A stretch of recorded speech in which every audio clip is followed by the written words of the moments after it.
Welcome, everybody, to Buckeye Bar Guys here on Buckeye Bar Talk. I'm Mike. And I'm John. Today's date is March the 6th, Saturday, March 6th. I can't believe we're already in March. I know. Here we are.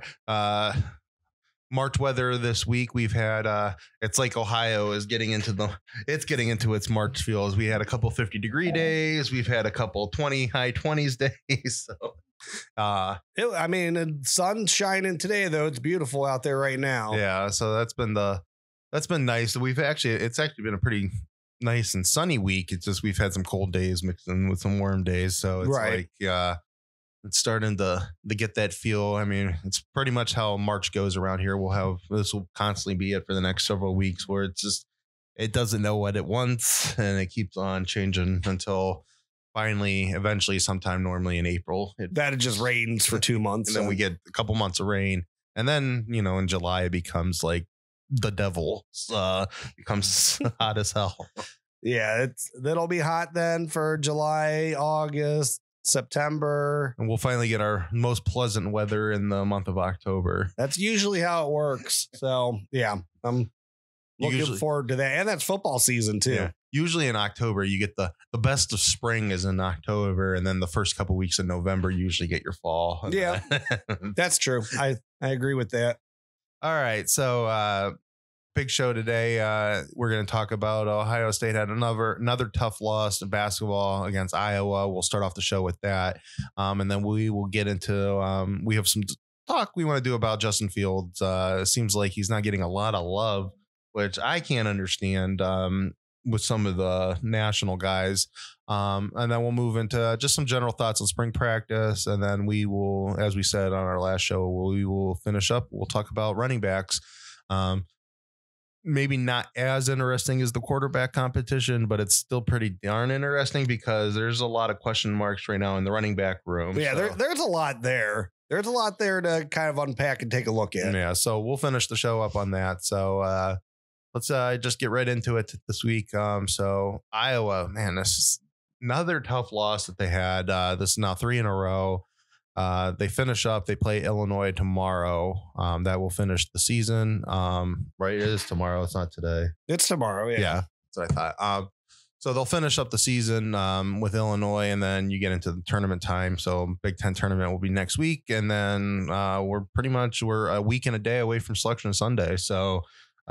That's right around the corner. I mean, how after this last year, how just odd but wonderful is it to say that, it's just, I was actually, before we get into the Iowa laws, I was thinking about that some too, because I got sent home to work from home basically right around this time last year. I believe it was St. Patty's Day. It was that Monday or Tuesday of the week. So it's of the tournament week.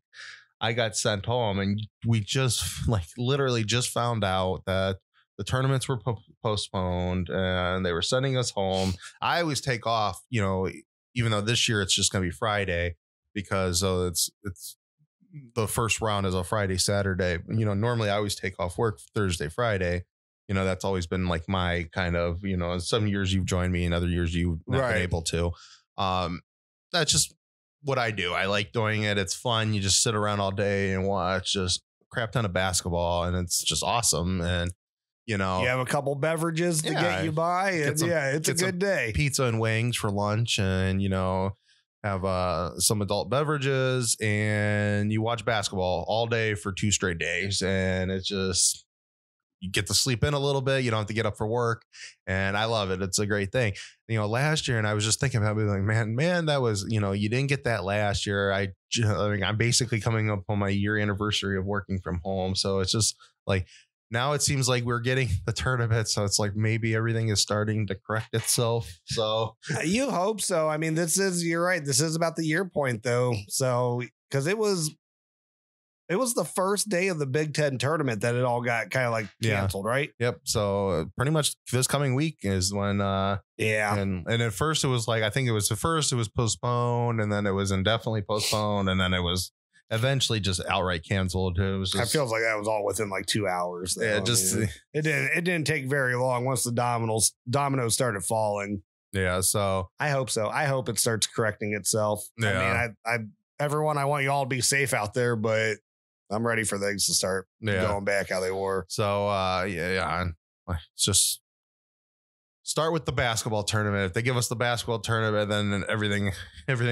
If the basketball tournament starts and baseball season starts on time, then it seems like, we're like maybe at least heading into the right direction. All right. So Iowa, again, like we said, tough loss for the Buckeyes. And now, it seems like probably that one seed has completely slipped away from them. I would think so at this point. I said you had to, handle your business, win the games you were supposed to, and split Michigan, Iowa, and you've lost 3 in a row. Yeah. The Michigan State loss didn't help in there.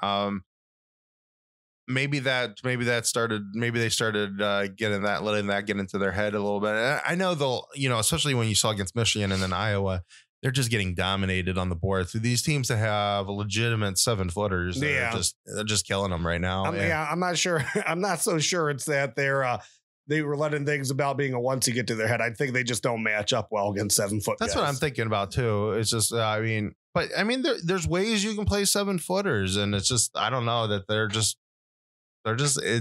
letting that guy just dominate them. And, you got to kind of change it up a little bit. And it doesn't seem like, Lydell's had his, I'm trying to think what it was his, he had 15 points. It wasn't a bad game out of him, but, it's not his typical game. There was a couple games in there, he got into the 20. EJ Liddell's a great player. He's arguably one of the top 2 Buckeye players, you would say him in Washington, I would say that on the team. So, and, when you first Michigan with, it was Hutchinson, and then there's Garza last weekend. They killed him, and just complete domination. Well, if you can't guard the guys in the, the big man in the center, you at least make up for it and guard the guys on the perimeter. So when you're having trouble staying with any of them, that's going to be bad news. Yeah, and that's just the first problems dealing with the big guy. They've had some real severe lapse in defense the last 3 games where they were, the big guy is the big guy. Everybody has to. Teams like that, they're going to have their legitimate dude, and maybe it's not necessarily stopping him, just stopping everybody else, right? And, when you think about big time guys, like when you go in, they're going to get theirs. College guys and NBA guys are completely different, but when you think about LeBron, when you're playing LeBron led teams, I know a lot of times he has another guy there with him, but LeBron's going to get his, so you do the best you can to limit everybody else to the points you can limit them. And except when he did it in the early 2000s, and then they could all focus on LeBron. Yeah, and then LeBron have like a 15-point game. You can put playoffs. 5 on 1, but it was the same thing, back in the day with the Bulls. MJ's going to get his. So, and I know Scottie Pippen's a great player, but there's more you can do against Pippen than you can do against Jordan. Right. So, you limit it, you do your best to limit everybody else. And I know in college, these college guys, these are, it's a lot different thing, but still it's the same philosophy.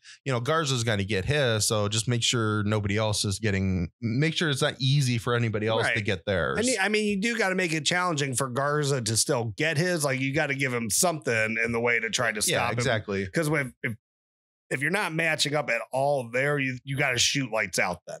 Exactly. That's all there is to it. If you can't even compete with them down low, then you got to be able to shoot lights out or stop them from hitting any threes. Because then you're dead in the water. Yeah, exactly. So it was a tough game. So, they lost 73-57. They got dominated in the first half. The first half was just, it was just, it kept on getting farther and farther away. And then they started off the second half really good. They did make a comeback. They got it within 10, and they got it down to single digits. And I'm like, all right, here, they're going to make a run. They'll get back into this game. And then it was just like, they used every ounce of energy for that first 10 minutes of the second half. And it was like, then they just went off the cliff again. I feel like in college basketball, and I haven't been as, avid of a fan as what I once was, but I feel like that's kind of something you've seen a lot over the years. It's teams spend it all just to get back into the game. And then the team that was, crushing them before just runs them over to end the game too. You get kind of it's like one of two ways. It's that way you see a lot of, but then the other way is just that team that was so lights out in the first half becomes just so cold in the second half, and you become lights out, and then it's like the total momentum swing. And then it's like by the end of the game, like a lot of times the team in the second half ends up winning that game, or at least gets it really close. But it was in that first instance, that's what this was. It was just that they spent every ounce of energy was just to get it to where they needed to get it to. And then, but they couldn't compete in that last 10 minutes of that second half. And, Iowa pushed it back out. Had a couple big threes in there. Garza started heating up again. And, that was that. And, not a good one put them away. Yeah. Not a great week, but I mean, look at it. You played a great team the weekend before. I mean, even though Michigan State is surging right now, but it's an Izzo team. They're always going to be physical, know? I mean, they're going to test you. They're always going to be physical. They're going to be tough.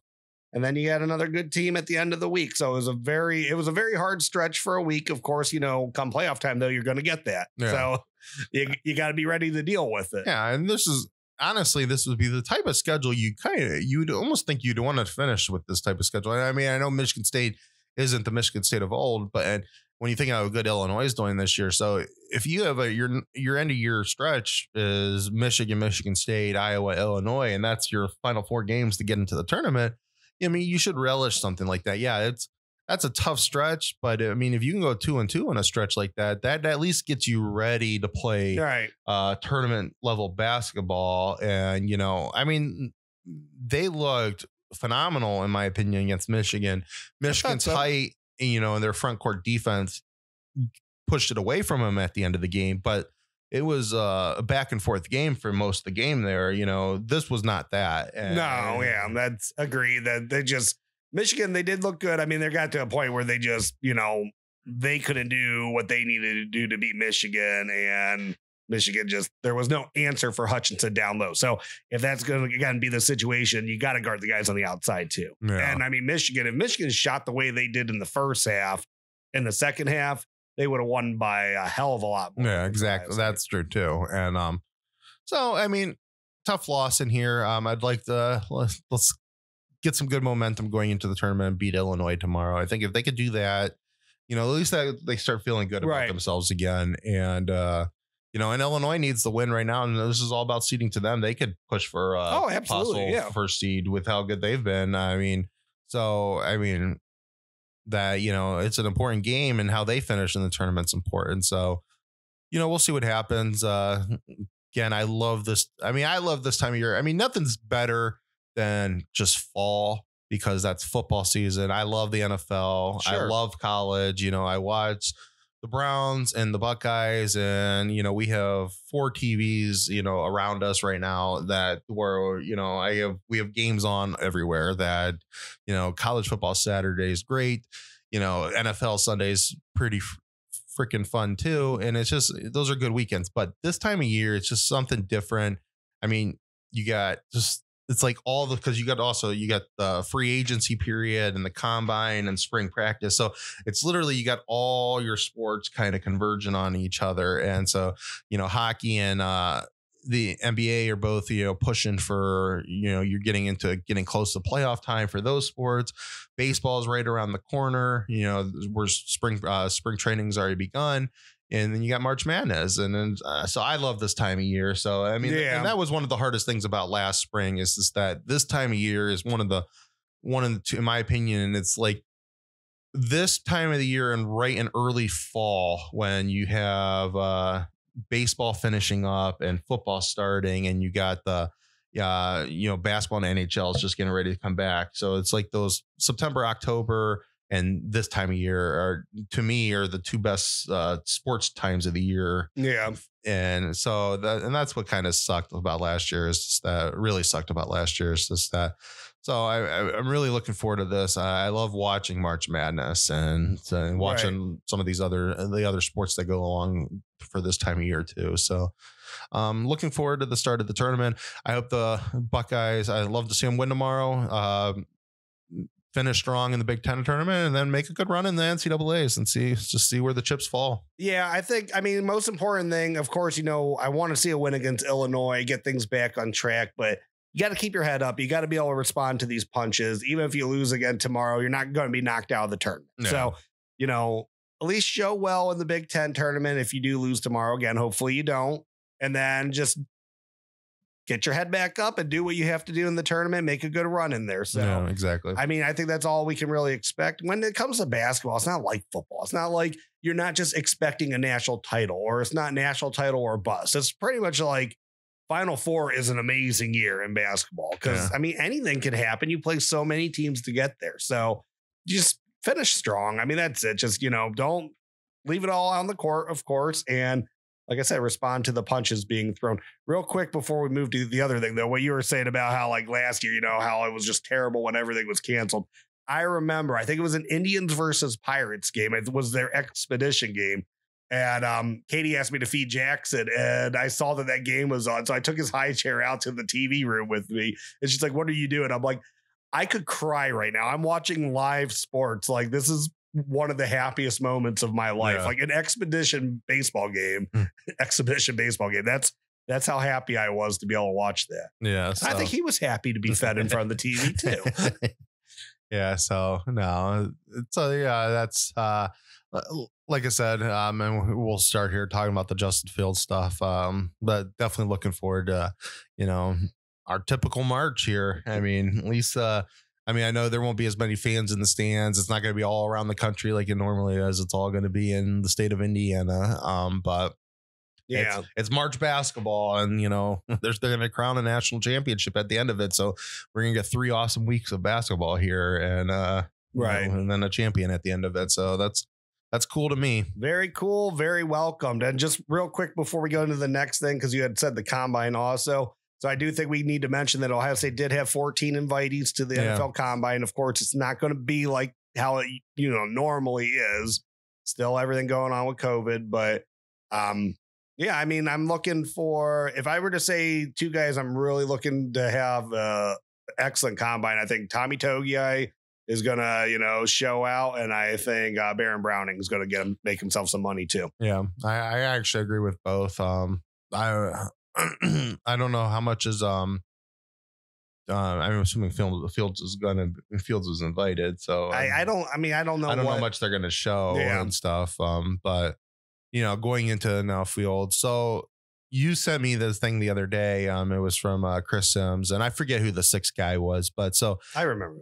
So his top 6 quarterbacks. So first of all, right off the beginning, Zach Wilson over Trevor.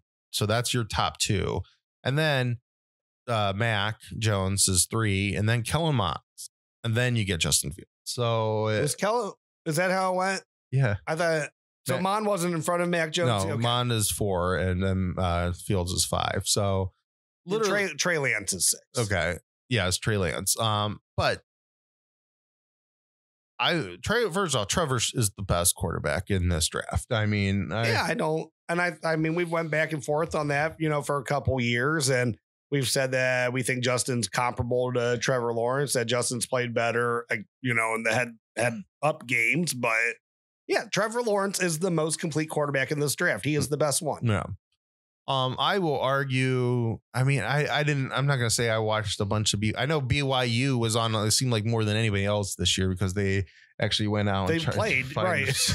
They wanted to play. Sometimes they had to scratch and bite and define games, but they found them, and so they had a very interesting schedule. But I know he was on a lot, but I didn't watch a lot. There was of him. So I'm not going to say that I know a whole bunch about him. Is he a top 2 quarterback? I mean, well, he did look really good. He's athletic. He can make the throws. But they play crap competition, though. The hardest game he had was Coastal Carolina, and he did not do that well against them. Yeah. And I've read, I was looking at the comparisons over the years between him and Justin Fields, and people are saying, well, Justin Fields has all this talent around him. Zach Wilson doesn't. So he has all these, he plays better teams, but he doesn't have the guys that can match up like Ohio State does. So it's not really fair. And I can respect that to some degree, but when your hardest competition's in front of you and you play your worst games by far, and I know Justin Fields ended his career with not the best performance against Alabama, but he had a hell of a game against Clemson. Yeah. Who still has NFL talent all over that defense, whether or not, they had things going for them or not. But that's like Zach Wilson didn't do well against Coastal Carolina. Justin Fields would not struggle against Coastal Carolina. No. Justin Fields would light Coastal Carolina up. Like if Ohio State played Coastal Carolina in a bowl game, any other situation, they would have beat them by 40 points. Yeah. Well, and I have no doubt about that. Oh, there was different times I said this year where, and Coastal Carolina was looking for games and BYU was looking for games. Just play them. Like, play them. Play them and beat them. Show like everyone's, you guys could be like, absolutely we could. Yeah. We would destroy them. Yeah, we wouldn't even be close. They would, because BYU doesn't know that type of talent. They don't play teams like that. I just don't imagine where they would have kept the game close against Ohio State. Either one of those two teams. So in my opinion, Trevor's number one. I don't know enough about Zach Wilson, but I'm arguing between Justin and Mac for 2 and 3. I feel like if you think anyone else is above Justin Fields for number 2, I just think you need your head examined. And I agree. I would personally, put 2. Now, I don't know how much of that is just my bias being in that, but I think Mac Jones is fine at number 3. And the one thing I would argue, does Mac Jones deserve to? And, do you really think, did he do enough by himself to play himself into the first round for a quarterback, like in the NFL draft? Well, that goes back. I understand the guy makes quick decisions, and he has a lot of talent, and that's where the one thing that sometimes hurts when the scouting process is if you do have good talent around you, which he does, that blends stuff. So amazing talent. We're not gonna know more about him until we see him in the league, right? And but every year you get a quarterback like that where they get a lot of talent around him and he looks phenomenal. And then you have that debate, it's the Ken Dorsey thing that, right. Is he really that good, or is he just has, all world talent around him, or is it some mixture of the two of them? So that's where I'm at, is I don't think Mac Jones, watching them, I don't think he belongs in the conversation above Justin Fields either. Yeah. So I would say Trevor, Justin, Mac Jones, though. I'm willing to put Mac Jones above Mond and Wilson. What the hell is Kellen Mond on that list for? I think that guy had all the talent. Now, I will say this, but he never did anything with it. I'm not going to say I watched Texas A&M's whole season, but I actually did watch, 4 games, at least 4 games. I watched them play Alabama.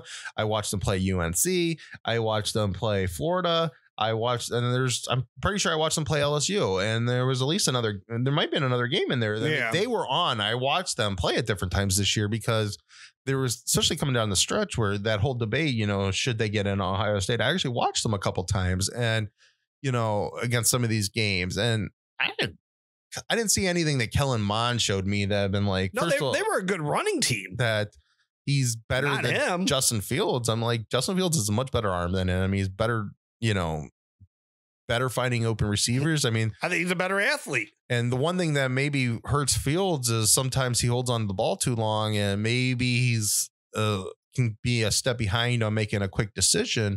I didn't see anything from Mond that said that he does do this. He does those better. Right. So. Exactly. No, I completely agree. I don't know why Kellen Mond would even be in the discussion, because I haven't seen anything from him that would make me think that, he's better than Justin Fields, even in the same category as Justin Fields. Justin Fields has a better arm than him. He's a faster quarterback. Like you said, maybe reads. I don't know. I was never that impressed with Kellen Mond. The most impressed I was with Kellen Mond was 3 years ago when he almost beat Clemson. Yeah. And it's all been downhill since then. Yeah. And I remember that game too. And he very easily could have beat Clemson that game, but he didn't. He made mistakes different times in that game. But is he the one that fumbles at the end of it? I think so. I don't remember. I know someone fumbles going for the pylon. But yeah, I don't know where that was. That was like way to say that out of these 6 quarterbacks, Justin Fields is number 5. It's like, it's asinine. It's just Kellen Mond's in front of him. Yeah, no. Right. I know. Maybe is there a stud like sophomore that's not eligible yet that you're like, oh, if this guy was eligible, he'd be in front of Justin Fields. Like, yeah. It would be a ridiculous comment to make, but I could understand that. But like Kellen Mond is ahead of Justin. Kellen Mond's not getting drafted in front of Justin Fields. Yeah. I don't think any of them outside of Trevor Lawrence are getting drafted in front of Justin Fields. No, and I agree with that. I think, I could see Justin going 3 just because there's always a team that comes up there, it's falls in love with a guy, and, and sometimes that works out with them for them. And sometimes it doesn't. I mean, it seems like the Bills made the right decision, they fell in love with Josh Allen, sure. And then the Giants with what's his face, they fell in love with, yeah, but he's not doing that well. The kid from Duke. Yeah. So, I mean, he's had games where he's okay and games where he's not been okay. So it's like, but that's again, another position where he's not like, they never expected him to go where in front of some of the guys that he went in front of, but the Giants liked him and they chose him. So outside of a maturity aspect, he's nowhere he's not miles above Dwayne Haskins. Everyone thought that was a no brainer for them to take him over Dwayne. Yeah. Before we get into the spring stuff, just on your general thoughts, since we're talking about these quarterbacks, we've had some decent quarterback drafts over the last couple of years. I mean, probably the big one that comes to mind is the Baker, Josh Allen and Lamar draft with, was it Rosen and Darnold. The can't miss guys that have been the worst out of all of them. Yeah. Which I don't know if that's fair to Darnold. I mean, that's a dumpster fire. And then you had Mahomes and Deshaun. Are they the same draft or that's? Yeah, there's another one. Isn't there another guy in there though? Yeah, I don't remember. Who am I missing? Yes, but they are the same draft. Yes. So where do you think? Oh, that's Trubisky's draft too. Oh yeah, well there you go. They fell in love with the guy. Yeah. Yeah, picked Mitch Trubisky over Deshaun Watson and Patrick Mahomes. Yeah. There you go. You had everything to tell you that these guys were better than him, staring you right in the face, but you fell in love with the guy because he could make quick decisions or whatever it was for Mitch. And what happened? Exactly. So I don't think this draft is 1984 by any stretch, but no, this isn't like the greatest quarterback class ever. Where do you think how many? I mean, I could see 3 or 4 of these guys in the first round, just depending on who really needs quarterbacks, who doesn't. Usually when 2 of them go, you'll start seeing a run on at least 1 or 2 more, just because teams that do need quarterbacks start getting scared and they just draft them. I mean, I'm interested to see Mac Jones, what he can do in front of, talent evaluators when he's by himself, not on the field with, all the great stars at Alabama, if he can convince these guys to draft him in the first round. That's where I'm interested at, because athletically, I don't think the guy is a first round quarterback. I know Tom Brady's still winning Super Bowl rings. We saw it this year, but definitely had a lot of help around him as well. So I think the league is trending in a different direction than that quarterback. And I'm not sure Mac Jones is going to translate well. I'm not sure Mac Jones is going to prove to people when he has to actually practice in front of them that he's going to be worth a first round pick. The question I have on Mac is he good enough in his, the guy is a statue. Now, Ohio State didn't come at him with any great pressure whatsoever. So, is he good enough in pre-snap decision making and with his audibles and everything else, like Peyton Manning was, who was also a statue? Is he good enough as Peyton was to make decisions quick enough that it pretty much negates the pass rush? I mean, yeah, sure. Peyton was, what made Peyton so great? And again, the quarterback level was different at that time period when he came into, but you still had great defensive ends and great linebackers coming at you. And Peyton negated a lot of that just because he was a smart guy. He understood where, he was where the pressure was coming from. I mean, Peyton probably understood defense better than a lot of defensive players because, he studied it so much. He's a student in the game. I mean, his dad was, NFL quarterback. Yeah. So it'll be interesting because if Mac Jones can replicate that, I'm not saying be Peyton Manning, but if he can replicate that, and Tom Brady was, same thing.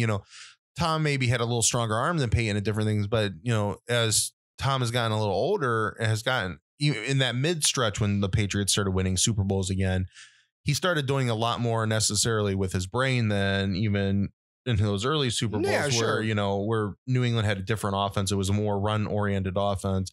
And, you had some good outside receivers. Yeah, I don't want to call him a game manager then, but a lot of that was also predicated on how well their defense did. And they had different defenses then. Right. But Tom, again, he got smart. He's a smart quarterback. He understands defenses pretty well. There's nothing you can throw at him that he hasn't seen. Well, so, the guy's been around the league for 50 years now. Can Mac Jones?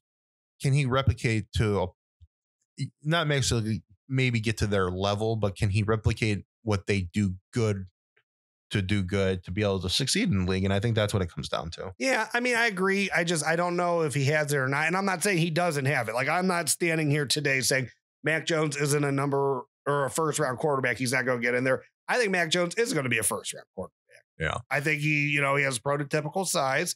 He showed that he can make quick decisions when that offense.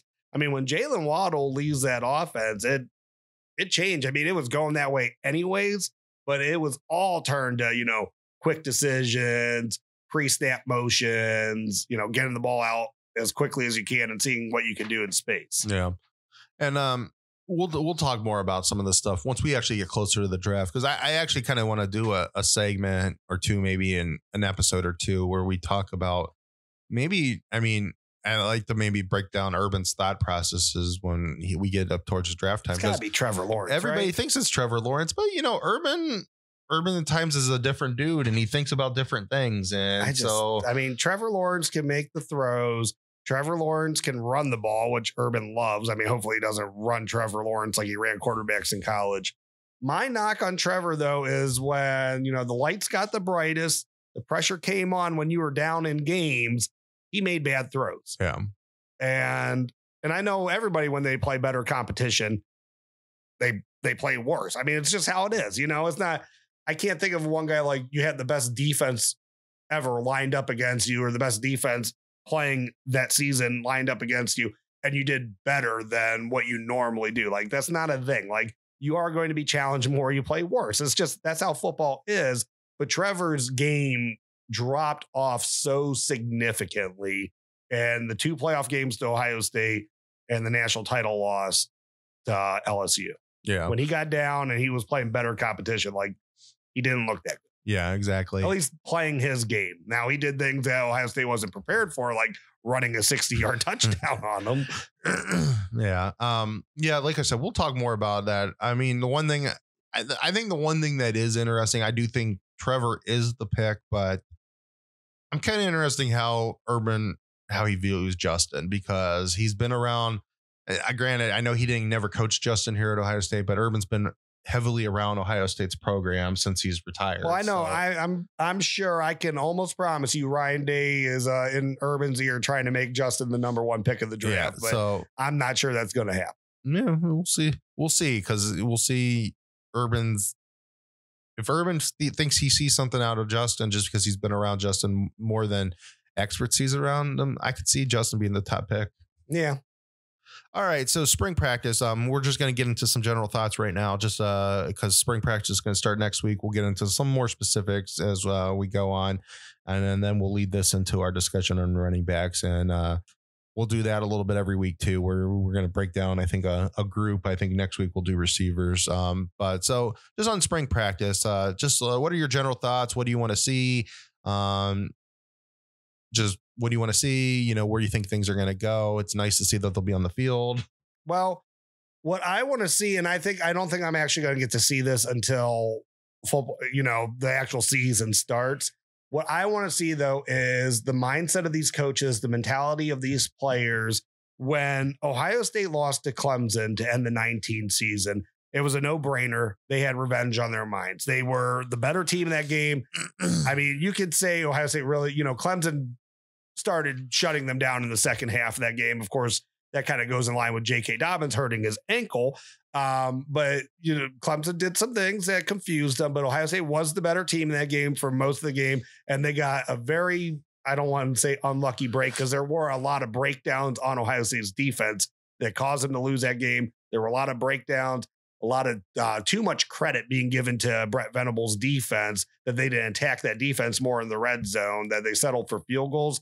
So there's definitely some coaching issues, some defensive breakdowns, but they came back and they kicked the crap out of Clemson this year, because you could tell they knew they were the better game or the better team, and they got their revenge. That's what they played for. That's what they wanted. Now to end this year, Ohio State got thoroughly beaten. Yeah. And I know they could have played a much closer game than what they did, but they didn't. Yeah. They got beat bad in a national title game to end their season. I want to see how they respond to that. Yeah. Yeah. I want to see how they respond to, some of these guys that are coming back, what's their motivations to come back? Is this because they want to win national championship, or is it because they think that they can get a higher draft pick? Right. And is that necessarily a bad motivation if getting a higher draft pick helps them get a national championship? Right. Exactly. Yeah. I know it's just, there's so much. I mean, do you want to go individual position groups, what we're looking for, because I know we're going to talk about that. We'll get more into specifics. I know we're going to talk specifically, like I said, I'd like to do a position group a week, especially these ones that I like. When you think about, receivers are a big one. I don't know how much. I think the line's going to be huge. Offensive line. I want to talk a little more about offensive line, but right now I'm just thinking about, we know they've done some winter workouts. Now it's everything we're hearing, they're looking really good winter workouts. Well, I hear the freshmen that came in. And that's just, to me, and I'm sorry to cut you off, the evolution of the mindset of these kids that, they're ready to compete early. We're not talking about they're competing in June when they're getting on campus. They're competing right after their high school football season. The fact that what goes into these guys' minds now, when I was 17, I wasn't, Well, it's just, and I was just thinking about that too, as you said, is that, it's just the mindset that's changed. We're mid to upper 30s, us, yeah. And, I graduated high school in 2002. You graduated in 2004. We're going to give out our real ages, man. Neither one of us are at 40 yet. I'm the closest. So, but maybe there was a couple guys, maybe there was 1, 2, 3 guys that would come in early, but now it's they all come in early. But they weren't you weren't looking at them coming in early and hey, they could be a starter next fall, or they're going to get serious reps next fall. And these guys outside of your offensive linemen, that's how they're talked about. It's they're going to get real playing time, that they're just impressing everyone that physically they're already ready for this. Yeah.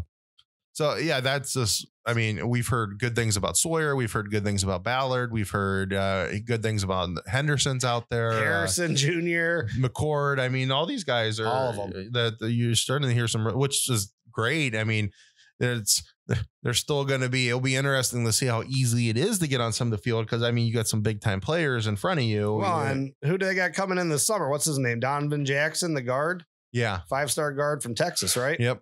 Yeah. So, it'll be interesting how some of that goes. So, I'm just looking, I'm just glad we're here. It's nice to know that they're going to get onto the field, and there doesn't seem did they actually physically, at least did they make it on the field last year, or was it was completely, they got 2 practices in, didn't they, before they got completely pulled? Yeah. Well, because Master Teague hurts his Achilles in one of the spring practices. So they're there for a couple days. Okay. So, but there was that cloud hanging. There was the cloud was hanging over everybody's head. Everybody had a feeling that everything was, the rug was going to get pulled out from underneath them. Right. It was just seemed like it was, the domino effect was already beginning, and it was just a matter of time. This seems completely opposite. You still have COVID out there, but it just seems like now the focus, everybody's focus is that it's now more about getting back, and and across all these leagues, and it just you don't have that cloud hanging over it anymore. You might have to be more, there might be different safety measures you have to do than you've had to do in past springs, but that's a completely different issue. So as they're at least getting on the field, they're getting working, coaches can actually kind of put in, instead of trying to rush everything to not only have to get a season in, but you got to put a game plan in and try to get your schemes in. We can actually build a scheme and get schemes and have I think identity to what we're going to do this year. Right. And then worry about, actually in the summer, worrying about who your starters are going to end up being, and who what your game plans are going to be, and not have to try to do everything at once. Yeah. So, yeah, I agree. So, I'm there's a lot of position groups that I'm very interested in to see how it shakes out. And I can't wait for you and I to talk about them. So I will say, just to give a teaser or, a feeler out there for a future episode, that I'm very excited to talk about the offensive linemen. Yeah, I agree with that. I think there's a lot of shakeups that actually could happen on that offensive line that people don't think right now. Yeah, I agree with that. And maybe we'll maybe here in the next couple of weeks we'll do a couple of weeks where we do double episodes, where we'll do maybe a week episode again.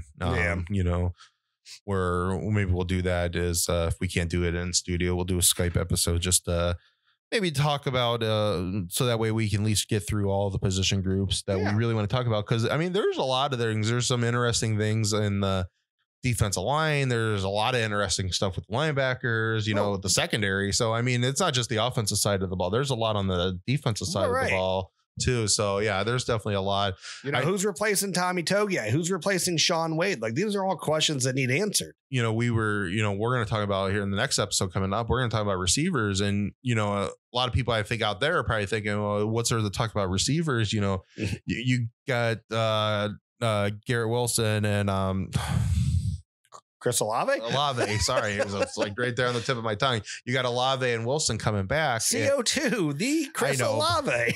He came back for us. Yeah, that's my old mind, not at 40 yet, starting to sometimes gets me. But you have those guys, so your people are thinking, what's there really to talk about with receivers? I mean, have you seen some of the guys that they're bringing in? These guys, some of these guys are ready to play. They're ready to get on the field now. I mean, we saw some stuff from, Smith and Najibba from last year and from Fleming last year that, now they're a year older and, they want to make a name for themselves. Well, Julian Fleming already came in looking like a grown man. Like Emeka Ibuka, I know he's not as tall as Julian Fleming, but he's a thick dude. Like, he looks like a grown man. Like, they're ready to play now. These number one receivers coming in, they're ready to see the field. Yeah. So that'll be a nice discussion next week. But we talked about this week, we were going to talk about running back. So let's get into the running back discussion. So to me, where there's really interesting, this is the same thing with quarterbacks, there's just not a lot of, Teague, he has not really gotten a lot of, he has had some injuries to deal with over his career. Yeah. He was never JK. So JK, last year he was not really fair. I mean, yeah, but who was JK? And then, this year, Trey ended up passing him for, because he was closer to JK in a lot of ways. Do you ever stop and think to yourself, was JK Dobbins actually better than Ezekiel Elliott? I mean, there's a lot of things JK did that I liked, but I don't think I think Zeke could do most of it, but Zeke was a more explosive player. Yeah. Zeke was a better, when Zeke broke, there was only one or two times I can think of a lot more times for JK, except that last several games, when Zeke would break a line, Zeke was gone. And, there was very... JK had better vision, at the line that he could get himself 6 yards, something that wasn't there. It's a good discussion. They're both phenomenal running backs. So maybe we could maybe one of these shows will have a debate on who was better. I think it's Zeke. I do. I think that's who I'm athletically. I think you have to give him, a heads up, but Dobbins did so much. Though. Yeah. That's where I'm leaning to is Zeke, but there's also a lot of bias that I have maybe towards the 2014 season. Well, you did end with a national title. When you think about that run, how great those final 3 games are, it's just hard to compare and put that against anybody else because he was just a different beast. He has 250 plus yard plays against Alabama. Yeah. So back to the running back. So Teague's coming back. We know that he's in a graduate program. Then you got Crowley, Steele, and Mayan. They're all coming back. Mayan was a freshman last year. Didn't see a lot of playing time, but the couple that series he got in against Clemson is really reminiscent with a lot of people because he looked like a bowling ball running over pins. And and you got two really highly touted freshman running backs coming in too. So the question is, everybody thinks Henderson, and I agree with this. I mean, I like what Pryor can end up becoming. I think there's a spot in Ryan Day's offense where Pryor could be a phenomenal player in that. I don't know if he is an every down back at this level, like what I think Henderson could be. Yeah. I think Henderson is the next real deal in a long line of great Ohio State running backs. So can T. Crowley, Steele, and Mayan hold him off to possibly taking the starting position this year? Yes, but this is what I see, and this is where I think Ohio State's heading. I do think there is a world. I think there's room to have a 4 running back room. I do. I don't think there's room for a 5 running back room. No. So somebody is the odd man out with all this, which we can go into that a little bit further. Henderson is coming in as probably the highest rated running back we've had since Beanie Wells. Skill wise, even though, we just had this conversation, probably the best we've had since Ezekiel Elliott coming in on campus. So he's got a ton going for him. If this was 15, 20 years ago, he would have been the number 1, number 2 player in the country. Yeah. He's that good. He was not undersized. I think he, coming into his senior year, I think he was at 195, 200 pounds. I know he's on the plus side of 200 now, and I don't think it's bad fat that he has on him. And a winter, spring, summer with Mick is going to turn that all around. And he hasn't lost that much quickness by gaining 10 In the pounds. old days when you would have, you're as a freshman, you'd be coming on in the summer, he might have had bad fat on him, but coming in right now, he doesn't have bad fat on him, and Mick's going to have a lot of opportunities to work on him. So even if he had a little bad fat coming on him, it's not going to be around for much longer. So we'll start with him. I think his last year of high school football, it was something ridiculous. He had like 2,500 rushing yards. I think he had 46 rushing touchdowns. No, I mean, kid's a freak. If you watch his highlight films, I mean, it'll be separate plays too. You can watch 10 straight minutes of him having non-touch touchdowns. Like, it's insanity to watch how good he is. He has vision, he has quickness, he has lateral movement. He seems to be pretty damn strong. Like, I think I said quickness, but top end speed is insane. So he's going to be pushing for some serious time right away. Yeah. Now, I don't think he's coming into game 1 as the starter, but he's pushing for some serious looks right away. Yeah. And where you said, 15 years ago, he would have been the maybe 1 or 2 guys. And that's not just us, blowing smoke here. I mean, Wiltfong from 247, he's, basically the recruiting director there. He even said, I mean, when on early signing day, I believe Bucknuts interviewed him because, they're the ones that are aligned with 247 Sports. Yeah. I'm pretty sure they're the ones that interviewed him, but he said, I think he was on with Biddle on one of their podcasts. I mean, he said on there that, he would have been, they actually had debates now about possibly making him as the top player in the country. And, it's just the only reason why they didn't is because it's a different time. And, I mean, you're going to get, and anymore, you're talking receivers, quarterbacks, or one of the outside on the line, depending on, offensive tackle or defensive end. So yeah. That's just how the game is now. Yeah. So,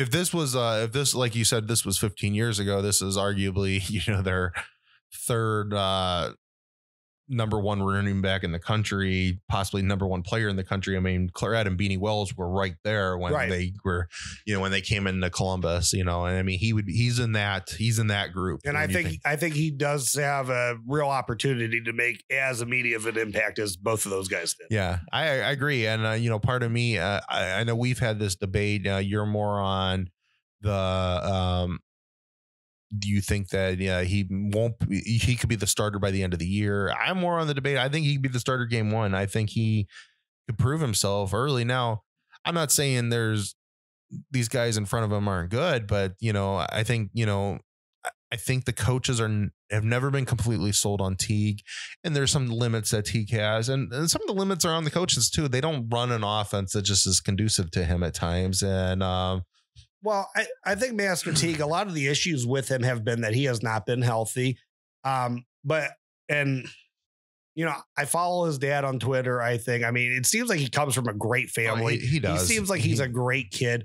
So I'm going to try, I don't want to phrase this in a way that's disrespectful, because I think Master Teague seems like a wonderful young man. Obviously, the kid athletically, he's a workout warrior. You can tell. I mean, that he just looks like a different dude on the field. Straight line speed. He seems fast enough to do it.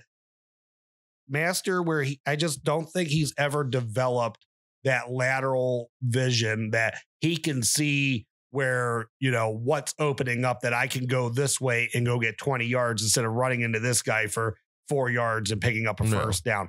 So I think that's a lot of the issue with Master is, and again, I think he trusts his strength. He trusts his speed, and he's such a bright young man. He knows exactly where he's supposed to be, but he doesn't have that the part to improvise where I can go once things open up behind him. The play that he always runs so well, and I never understand why Ohio State doesn't run it with. It's that Zeke play where they run him off tackle. Yeah, and because he can get his vision quick up to because all you're looking for is just that one hole off the tackle. Get a body on the line, get a body on the linebacker, and that guy can make some plays. Yeah, and he's always done good. And another play I wish I would run more with him. And I'm not saying he's Derrick Henry, but that quick toss sweep they used to run at Alabama, and Tennessee has adapted it too, because where it's just trying to think short side of the field, or I think it's but it's that play that I know what you're talking about. He ran all over Ohio State in that playoff game where it's just a quick toss, and he knows where he's going right away. Right. And he's not making a lot of decisions. And you're forcing people to try to tackle his thighs, and that's not going to be easy. Yeah. And I've always thought, that would be a perfect play for him, because I've always said he reminds me, when he is running at his best, he reminds me more like a Derrick Henry than anything else. It's just, he's a big dude that when he gets going in a certain way, he's just almost impossible to take down. Yeah. So it's just run him. And that's where sometimes I think Ohio State's kind of let him down, is that sometimes you got to run plays that, complements your players too. And, and you can't always make your players fit into what you want. You got to figure out ways to make them, get them the ball where they will excel at it. And he has some deficiencies in some of this stuff, and I wish he could do some of those things a little bit better. But there's also, I think, plays that they could have ran with him that would have just made his strengths look a lot better. Well, I agree. But I also think Master, I would love to see him try to run away from guys too. I think he tries to initiate contact way too much. Like, if you see a safety, if that safety is stopping you from the end zone and he's 7 yards downfield, try to get around the guy. Exactly. You don't have to hit him. I know you're bigger and stronger than him, but you don't have to. And just because you couldn't run him over, that guy is going to slow you down enough that someone else can get you. Or you're doing trip over. Unless you're planning on picking him up, and like we saw Beanie the one time do against Wisconsin, and actually run him into the end zone with you. And I still love that play. That's not gonna exactly. Try to beat him, and and then if he gets to you, he gets to you. But try to get to the end zone. Right. You don't have to run into him. I mean, I know you I know you must like the physicality of football, sure, but the goal is still to score touchdowns. So, and that's where my concerns are still with Masters. I don't think that how Ohio State runs their game and what his vision is, I still don't think Masters, realistically, if he's a starting running back, that he's more than a 4-yard a carry guy. No, it's definitely he's great in the end zone, though. He's great on the goal line. It's definitely obvious to us, and that's where I think I could see Henderson. I could see Henderson and Teague being a 1-2 combination where it's I could see Trevon being the starter, but Teague being your bulldozer when you get down and you're in the goal to go, and let him run somebody over to score 6. Because and I don't think Master Teague's going anywhere. He's a graduate student now. Whether he starts or not, he's staying at Ohio State. Oh yeah, I mean, he went into their, I think it's architecture, their master's program. So yeah, he's not going. I don't think he's going anywhere. The next question's the next set of guys. So it's obvious from the national championship game that Crowley, in the minds of the coaches, is ahead of Steele. And that just, of all times, to give a guy his first snaps of the season, like I don't know what Steele's health was going into that. I don't know how many times he fumbled during bowl practice, but I would have liked to see Steele get more reps than Crowley. But I think this kind of goes back to what we were just talking about. I think Crowley has better vision and can make more than what Steele can. Even though if you look at their stats, they're both like 8+ yards per carry for attempt at Ohio State, which hasn't been a ton. Yeah. It's not a lot. I think Steele's right under 8, like 7.9. And I'm pretty sure Crowley might be like 9 yards per carry. Yeah. But my question now is, if Mayan was able to travel with the team, does Crowley get his first snaps of the season? No, of course. No, Mayan's getting those snaps. So has Mayan moved to himself that he's actually the one that's behind Teague? Well, I think Mayan does a lot of things that really impress people. I mean, he's not just a bowling ball. He kind of reminds me, and I've heard other people make the comparison too, is it Maurice Jones-Drew, just like they used to play for the Jaguars, real like small, compact guy, but it just, I mean, obviously, he takes the weight seriously. Like the guy is just a bowling ball, but he has great lateral movement. Like he has good vision. He sees when things open, and he might not be able to get, 40 yards like your Zeke could or your Trevion Henderson, but we saw him get 15 on one against Clemson. Yeah. And he ran over their senior safety at the end of the play. Yeah. He's definitely, he kind of reminds me of, and I'd like to see him a little bit more. I mean, we didn't get to see a lot of him this year. And I know we like to make fun of him for that last Ohio State Michigan game. He kind of reminds me a little bit of Mike Hart. I could see that comparison. So, Mike Hart was a great player, for the most part in college. So is Mayan now, but did Mayan pass those other two that if he would have been able to play, I mean, he's in. So is there any confidence? And I know Crowley's been hurt and stuff, but is there any confidence in the coaching staff that, that in Crowley and Steele right now?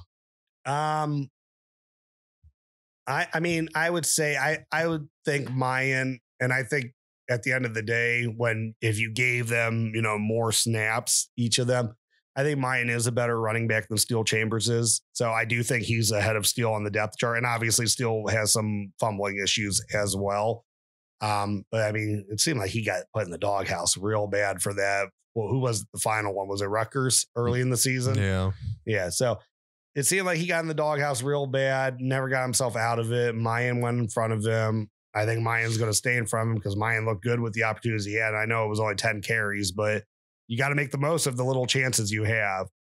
Crowley's good enough that I think he can come back and still compete with Mayan. I think Crowley still has a lot of confidence on the team. They just knew that he wasn't healthy. Now, I want to say, though, I mean, if you're talking about, if practice looks how some of the games looked, does Mayan have a chance then to jump over Master Teague? Yeah, that's a question there. So do they have confidence in Mayan being the starting running back? And this is where I'm getting. So if they already maybe in the minds of these coaches, Mayan's already possibly in front of both those other two. So yeah, we've already talked about Teague's deficiencies, and part of those are the coaching. Some of the coaches don't call I don't think they necessarily call the right plays for him. Some of the things are just things he's limited in that his skill set just doesn't offer. And you don't usually see, if vision's been a problem for 3 years or 2 years, you usually don't just see it like clicking in another year, Yeah. So, and this is kind of where my mindset's going about the opener. So I think Mayan's already passed the other two. I think Teague's got deficiencies that some of them are his deficiencies, and I shouldn't call them deficiencies. They're just, he has a different skill set that necessarily doesn't mesh with what the coaches want. I mean, he wants to run through people. And so this is why I could see Trevion starting if he has a good enough spring and a good enough summer. That does Mayan bring the type of skills they want him to be the man in every aspect of where the ball is on the field? I mean, I don't know what Mayan's top end speed's like. He did run for over 5,000 yards in high school, though. So Mayan's a good running back, and he got himself in shape too. Like when he was a desperation recruit. I mean, they missed on every top guy they went after that year, and Mayan was a desperation guy. Yeah, I think it was like their 10th running back they went to or something like that. So Mayan obviously was not choice 1 through 9 when it comes to who Ohio State wanted on their team. I've only heard impressive things, though. The guy works out like crazy. He obviously on the field showed that, he has wiggle, vision, whatever you want to call it, that he can move laterally and he can get past the initial line of scrimmage and make some yards after that. Top end, is he as good as what Ohio State wants their top end guy to be? I don't know. I mean, I would think if you look at the film, Trevion Henderson is a better running back than Mayan Williams. Yeah. But Mayan does have that extra year working out with the team that he might be hard to jump. Yeah. So, and that's where I think where we come down to. You talked about, you think that there's a very easy spot for a four running back room, but not a 5 running back room. Now, where I think that you could have a 5 running back room is Pryor is Pryor even in the thought process for this year? Are they going in with the complete mindset that they're redshirting him? If they have a couple big time blowouts this year, like where, they're right. up 60-10 on somebody, and, maybe where, he can at least play how many games now? I mean, what is it, 4? Yeah. So before, without breaking his red shirt. So, I mean, if he gets in a couple games, he gets in a couple games, but then at that point, I think Steele's the odd man out. And, Crowley's, long as Crowley still wants to stay, he's there. But if they have some thoughts where they want to play Pryor this year, I think Steele might be leaving. I mean, I don't like speculating so much on guys who are going to leave. I just think Steele could be one of those guys, but could Crowley be one of those guys? I don't think, the 2 freshmen aren't leaving. Yeah. Mayan's basically a freshman too. He's not going anywhere, and Teague has already begun his master's program, and he seems content to wherever his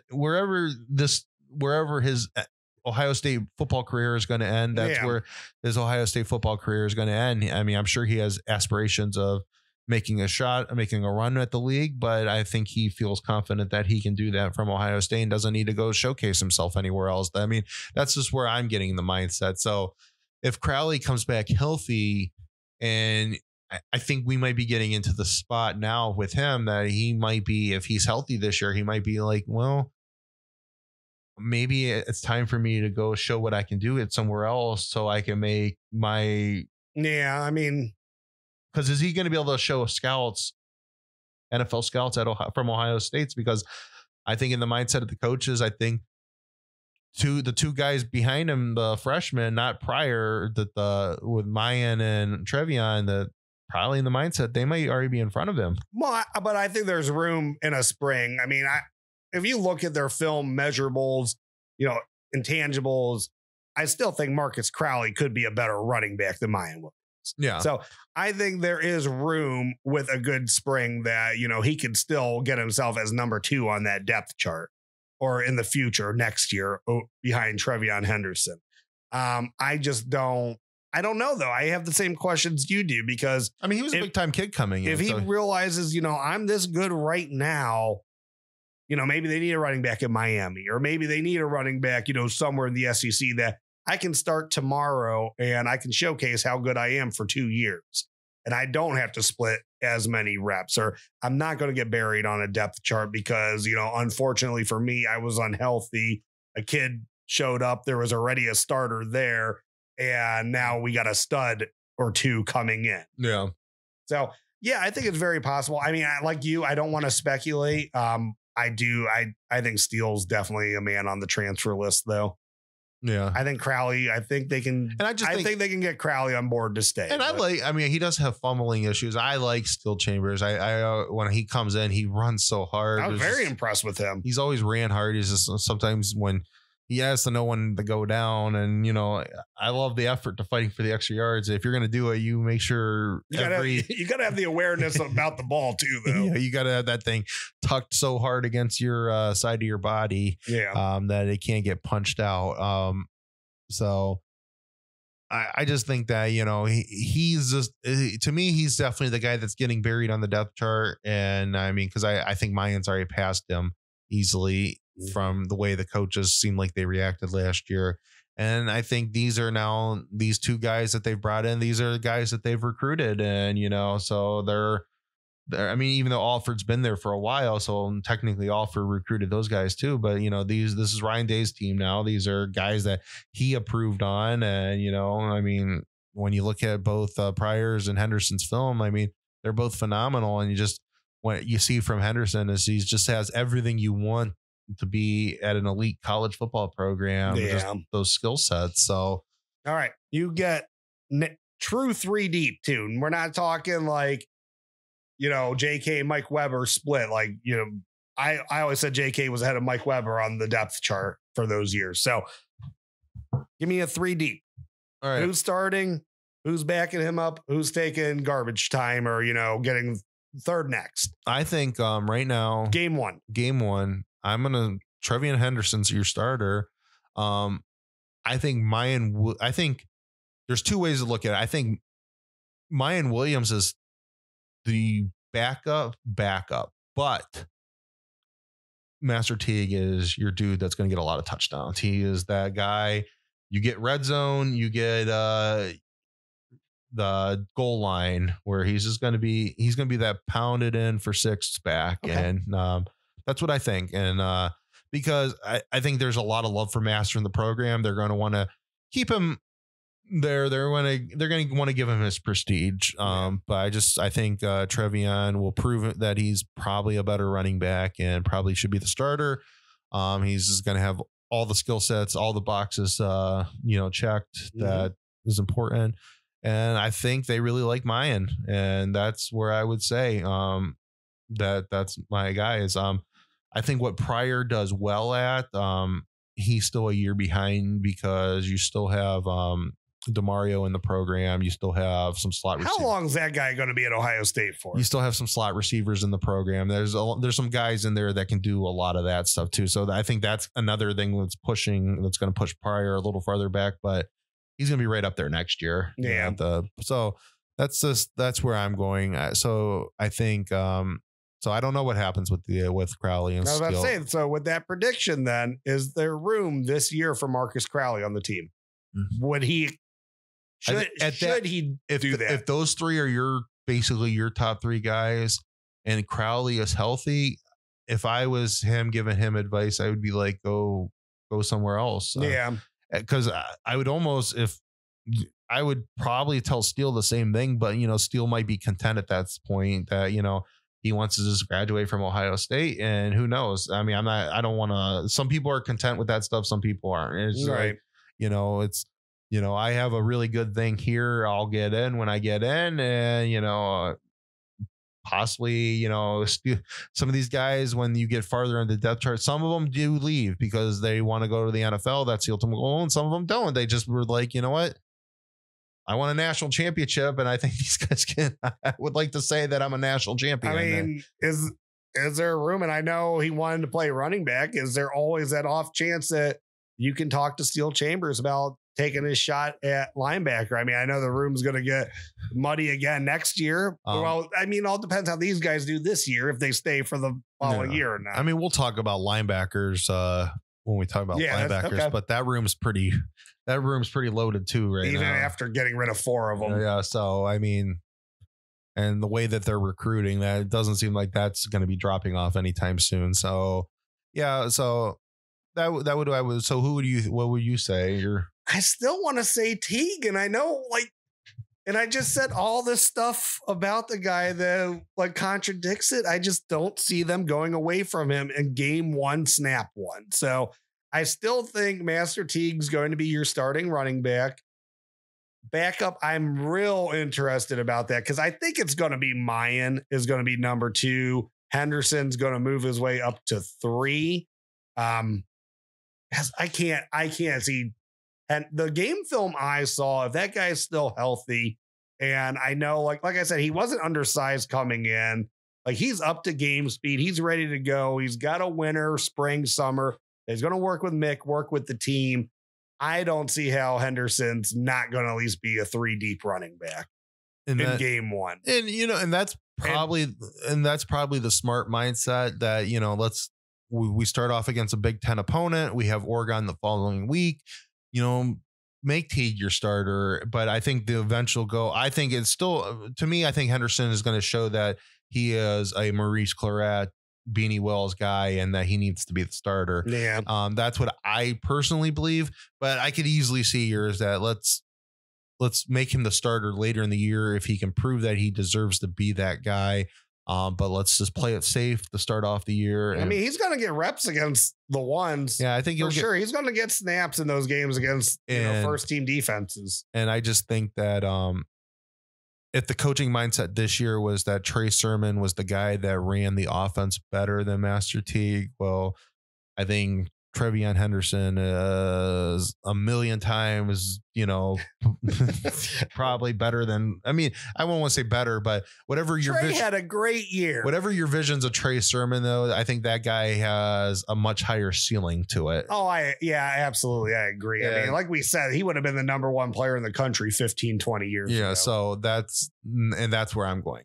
And I just think, and I don't think Mayan has that skill set. I don't think, I just don't think top end. I think Mayan's perfect to give a quick spell. Oh, you can put Mayan for a couple series, a touchdown. And Mayan's the type of guy that's just going to, because Ohio State's, I mean, they always talk about 250. Ohio State, from Trussell to Urban Meyer to even Ryan Day, they love when they can get their running game at that 300-yard mark, because when they get that running game at the 300-yard mark and their passing game is above 250, they are really, really happy, because that's you have 600 yards off. That's usually a win. And it's been very few times when it's not a win. And, and Trussell was, if you could get to the passing game to more to 200. I mean, I think their thought process now is more 250, but they like that running game 300 plus. And, Mayan Williams is going to be a guy. I mean,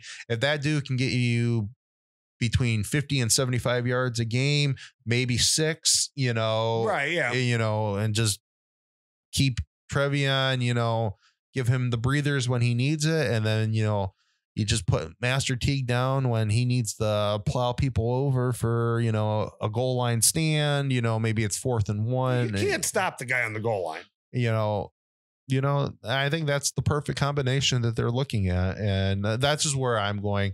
I could see your thought process where let's play it safe for the first couple games. We know that Trevion will get in. Let's see what he does against competition outside the competition he's going up against in practice, even though the competition he's going to go up against practice is better than that competition, right, for the most part. But let's see how he does in real game situations. And if he's midway through the season, if he's ready to be the dude, we'll make him the dude. And, definitely an interesting conversation. I can't wait to see how it shakes out. But I mean, I think one thing that you and I can both agree on, there is still a place, even if football is evolving how it is, quick passes, pass first. There's still a place in football for a dominant run game. There is. I mean, you see with in the NFL, I mean, we're Browns fans. I mean, you see with the Browns, I mean,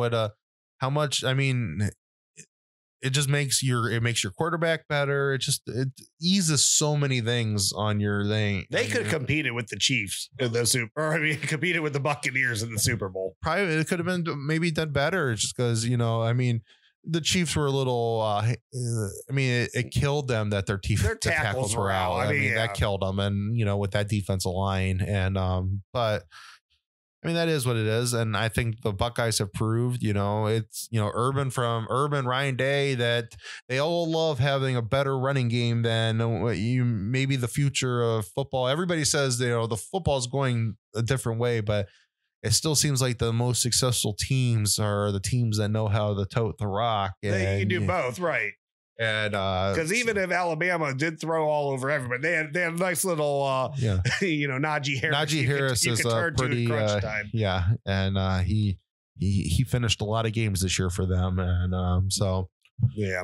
All right, so I think we'll go out on that. We'll talk about receivers next week. We'll probably have some more specific stuff with spring because we'll start getting some reports now from spring. Yeah, and practice is it the 15th? Are we still a week away from spring practice? Yeah, maybe. So maybe we won't have a full thing yet, but we'll have a little bit more. We'll have the receiver stuff. We will probably we'll be into the Big Ten tournament. I don't know when it starts and finishes. Normally it used to finish on Selection Sunday. I don't know if that's changed over the years. So I don't know what COVID, if it's changed or not. I think it still finishes on Selection Sunday normally, but yeah. So we'll see what happens with that. We'll have some ideas though. I mean, we'll see if Ohio State's still playing or not by the time our next show. We are still getting Selection Sunday, right? Or yeah. it's not Monday because everything got pushed back a day. I mean, everybody, all the radio and all the TV announcers, when I was watching the Iowa game, they were talking about Selection Sunday. Okay. So we know Selection Sunday is coming up. But we'll have the Illinois game will be behind us for next show. Plus, we'll probably be within the Big Ten tournament. We might have a round or two down by the time we do the next show. So might be going into the championship game. Who knows? Yeah, so we'll discuss all that stuff on the next episode. So let's get on out of here. All right. Well, everyone, thank you for coming out today to the Buckeye Bar. I'm John. And I'm Mike. OH. Well, thank you for watching here, the Buckeye Bar guys, here on the Buckeye Bar Talk Network. Please subscribe to the network, and when you get the little notification bell, just hit that. Hit all notifications. That way you will get alerted when all the new episodes come up. Comment, like the show, and we hope you join our community. Come join our bar. Like, comment, share. I'm John. That's Mike. We'll see you guys next time. Thank you.